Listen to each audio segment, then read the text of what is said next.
Raffi Ahmad beli tas Hermes Ivan Gunawan seharga 500 juta rupiah untuk bangun masjid di Jepang. Ivan Gunawan baru saja menjual salah satu tas mewah Hermes miliknya kepada Raffi Ahmad. Aksi presenter tersebut menjual salah satu koleksi tas mewahnya itu dilakukan bukan untuk kepentingan pribadi, melainkan demi tujuan mulia, yakni membantu pembangunan masjid di Yokohama, Jepang. Di sela tayangan acara FYP Trans 7, Ivan Gunawan tampak memperlihatkan tas Hermes yang telah diniatkan untuk dijual kepada sahabatnya itu. Ini tasnya insya Allah mau dibeli Raffi Ahmad buat pembangunan masjid di Yokohama, kata Ivan Gunawan dikutip dari unggahan akun Instagramnya pada Jumat, 7 November 2025. Raffi Ahmad pun menyambut niat baik tersebut. Ia mengaku bahwa keputusan membeli tas tersebut bukan sekadar soal gengsi, melainkan bentuk pengingat akan janji lama yang pernah ia buat. Serius sebenarnya aku tuh punya utang. Waktu itu tuh aku sama Nagita pernah janji.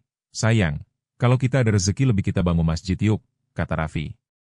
Ia pun merasa bahwa pertemuannya dengan Ivan kali ini seolah menjadi jalan untuk menunaikan janji lama itu.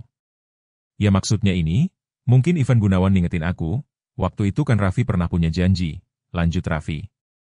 Mendengar penuturan suami Nagita Slavina itu, Ivan Gunawan memberikan pesan yang menyentuh soal prinsip sedekah. Desainer tersebut lalu mengajak semua yang hadir untuk berdoa agar transaksi ini membawa manfaat luas. Ayo semuanya berdoa, buat Raffi, buat semuanya. Tas ini udah laku insya Allah ini bisa berkah berguna untuk umat dan pembangunan masjid di Yokohama. Al-Fatihah, tutur Ivan. Download Tribun X sekarang.